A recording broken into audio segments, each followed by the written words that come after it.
Kai Sotto, dadamputin ng NBA bilang undrafted free agent. Ito ang pinakamalaking advantage ni Kai over the other players na makukuha ngayong taon sa draft.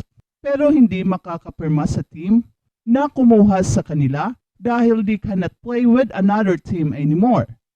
Unlike Kai Sotto, na wala ni isang team na hawak ang kanyang NBA right dahil isa siyang undrafted free agent. At siguradong nilalakad na ng Wasserman ang mga possible NBA teams na paglalaruan ni Kai ngayong NBA Summer League na siyang makapagbigay ng mas mataas na possibility na makakuha siya ng isang guaranteed NBA contract. Mahirap pa rin, pero compared last year ay mas madali ngayon dahil sa napakasulit na season ni Kai Sotto sa Japan. Kaya dahil dito, ay anytime, ay pwedeng dadamputin siya ng San Antonio Spurs o ng Miami Heat galing sa free agency.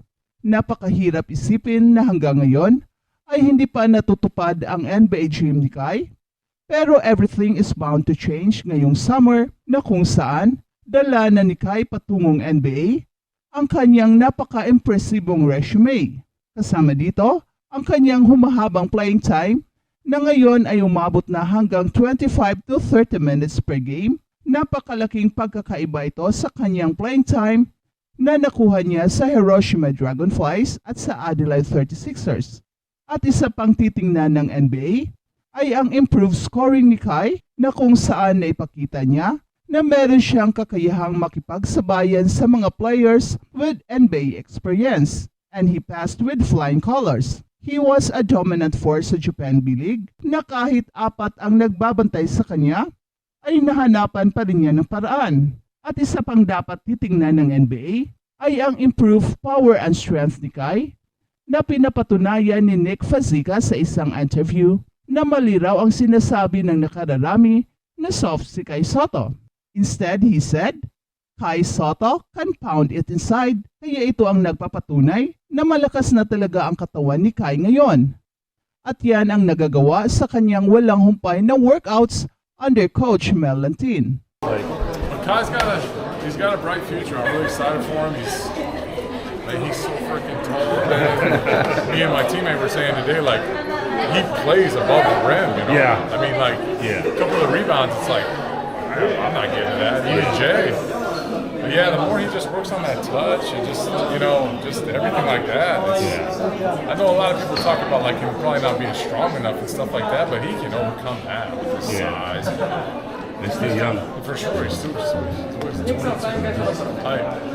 But yeah, let me talk to my family. It's good to see you. Kasama na rin dito ang improved stamina ni Kai na kung saan ito ang napakalaking balakid sa kanyang development. Madali lang kasi siyang napapagod pero hindi na ngayon. Dahil isa ito sa pinagtuunan ng pansin sa kanilang mga workouts and trainings, ang pagpapalakas ng katawan, pagpapabigat at pag-improve ng kanyang stamina para makapag-perform at the highest level. And the last but not the least ay ang kanyang improved speed and quickness na hindi inaakala natin. Akala kasi natin na babagal si Kai ngayong lumalapad na ang kanyang katawan at lumulubo ang kanyang timbang. At 248 pounds ay mas lalo pang bumibili si Kai at pati ang kanyang jumping ability ay napaka-impressive rin. At ito ang nakukuha niya sa mga exercises na pinapagawa ni Coach Mel Lantin, na kung magkataon ay dadalhin rin ito ni Kai patungong NBA. If Mel Lantin just coached Kai Sotto 3 years earlier, ay siguro na sa NBA na ngayon ang ating idol. Pero hindi rin tayo makakasiguro dahil 3 years ago ay hindi pa nag-mature ang katawan ni Kai, kaya hindi pa siguro panahon para sa mga rigid workouts and trainings.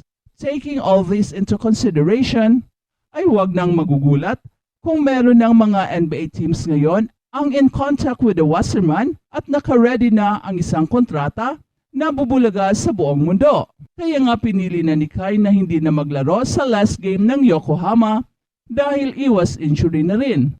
At balitang NBA naman, Jalen Brunson, Josh Hart, Dante DiVincenzo ang nagdala sa New York Knicks patungo sa panalo sa Game 1 laban ng Indiana Pacers. Ang tatlong players na ito ay nagtulungan para sa 92 points, 22 rebounds, and 15 assists. Ang Knicks ay nanalo laban sa Indiana Pacers sa score ng 121-117 sa Game 1 ng kanilang laban sa second round matchup sa Madison Square Garden. Ang dalawa sa Villanova trio ng New York Knicks na sina Jalen Brunson at Josh Hart ay napakagaling sa first round series laban ng Philadelphia 76ers at kanilang pinagpatuloy ang kanilang galing sa laban na ito. Ang magkasamang tandems ay tumulong para sa Knicks na magtala ng maagang lamang sa pamamagitan ng pag-contribute ng 23 points of the team's 27 points sa first quarter. Matapos gamitin ang 6-man rotation for the majority of the opening series, napilitan na gumamit si New York Knicks head coach Tom Thibodeau sa kanyang mga bench players. Maaga sa laro na to dahil kina Mitchell Robinson at Isaiah Hartenstein na agad na nakakuha ng mga early fouls. Si Precious Achiuwa na lumabas lamang ng 2 laro laban sa Philly, pumasok sa larong ito sa huling bahagi ng first quarter para agad na palawakin ang rotation sa 7 players. Pinangunahan ng maagang puntos mula kay TJ McConnell at ang natitirang bench ng Indiana ang isang pagsugod upang lumamang sila sa second quarter, pero mahusay na nagawa ni Hart at Brunson na panatilihing nasa kanila ang laro. Ang dalawang players na to ay tumira ng kabuuang 11 of 17 from the field, habang ang natitirang players ng koponan ay nagtala lamang ng 30% sa kanilang mga tira sa first half. Ang bench ng New York Knicks ay naglaro lamang ng kabuuang 13 minutes sa first 2 quarters at na-outscore sila ng Pacers ng 27-1. Kahit may mahinang second quarter, si Hartenstein ay tumira ng isang buzzer-beater 3 mula sa harap ng half-court para bawasan ang deficit sa 6 na puntos papunta sa halftime break. Ang Knicks ay naglabasan mula sa locker room na pinangunahan ni Hart muli habang siya ay nagtala ng puntos at nag-assist sa 4 ng kanilang mga basket sa kanilang 13-7 run. Si Dante DiVincenzo rin ay umaarangkada ng maaga sa third quarter matapos magtala lamang ng 4 na puntos sa first half, habang nag-ambag din siya ng 13 points kabilang ang isang fast break slam at isang corner 3.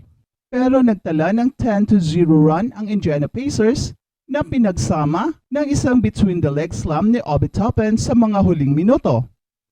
At ang buzzer beater 3 ni Miles Turner ay tumulong sa kanila na magdala ng 5 puntos na lamang papunta sa final 12. Ang 3-pointers ni Toppin at McConnell ang tumulong sa Indiana Pacers na palakasin ang lamang hanggang sa umabot ng 9 points. Nang si Jalen Brunson ay nasa bench ng Knicks sa simula ng fourth quarter. Ang all-star point guard ay agad na bumalik pagkatapos ng maikling pahinga at hindi nakapagtataka. Kinuha ng Nova Trio ang pamamahala at nag-ambag ng 23 sa 26 points ng New York Knicks